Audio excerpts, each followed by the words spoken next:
Are you an aspiring gaming YouTuber? Join the amazing network Union for Gamers today, using the referral link in the description so you can help support both of our channels.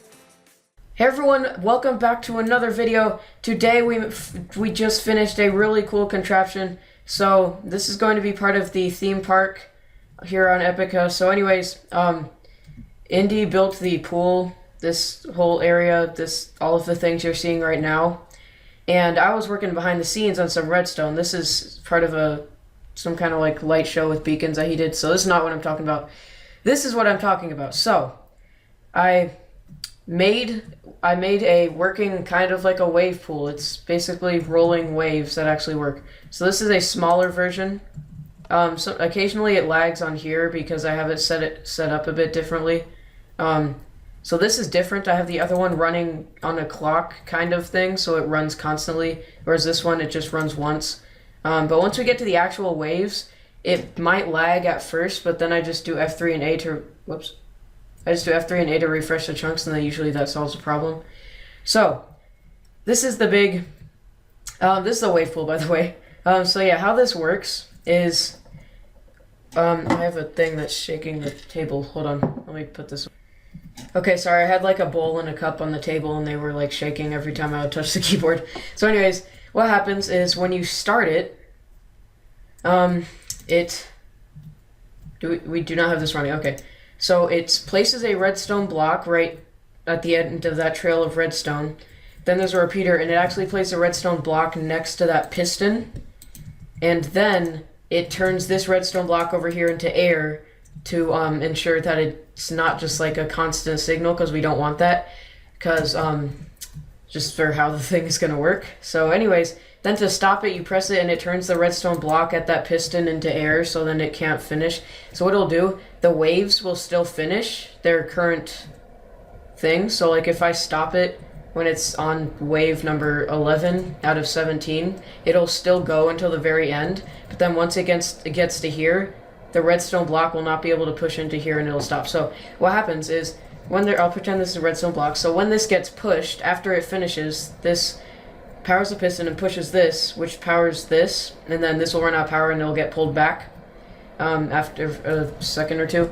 So then it powers this, it goes through a little bit of a clock, and then it just runs all the way down to these command blocks.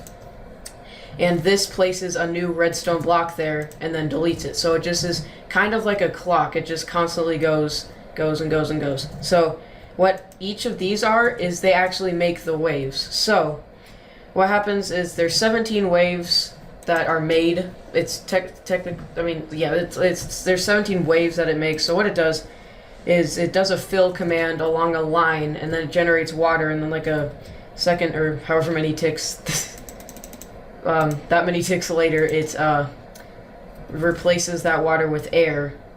So then it just goes on like that 17 times. Eventually you get to the end, and again, after this one runs, the power is sent into the piston, which then pushes the redstone block and starts it all over again. So this is the wave pool right here. So I'm going to start this up. Again, if it lags, we're on a server, so there might be server lag, so I'll just do F3 and A to refresh the chunks. So as you can see, that was placed and that has already disappeared by now, and you can see the redstone going through. And if we go over here, is it lagging? Okay, it's actually not lagging. So as you can see, the wave is just, it's kind of like rolling through. So this is pretty cool design. The idea, we were going to do a wave pool, but I couldn't really think of a decent idea of, like, I wanted to make it so there were actual waves that would actually run. And I was thinking of different ways how, and I was like, okay, we can probably do it with command blocks, I'd assume. And then this random idea popped into my head with the whole piston and the clock thing, because I didn't want to have to completely set up, to have to press the button every single time you want the waves to run, because at a normal wave pool, it's like, there's like a certain amount of time, there's like the part where there's no waves, but then once the waves run, they just are constantly wave after wave after wave is coming for a certain amount of minutes, and then for a certain number of minutes, and then it'll stop for a few minutes. But basically the person has the option to start the waves, and then they'll just go on endlessly and endlessly until they want them to stop, and then they'll press this. I don't actually have these hooked up to the system yet, Right now, these are the two buttons that start and stop it. But basically, the only thing that the buttons need to do, so there's no redstone needed to connect this to this because it's just a set block command, a few set block commands, so it doesn't need to actually be connected to the contraption, which is good because it's pretty far away. So that would take a lot of repeaters, a lot of redstone, and then that would cause a lot of delay because of the repeaters. So, yeah.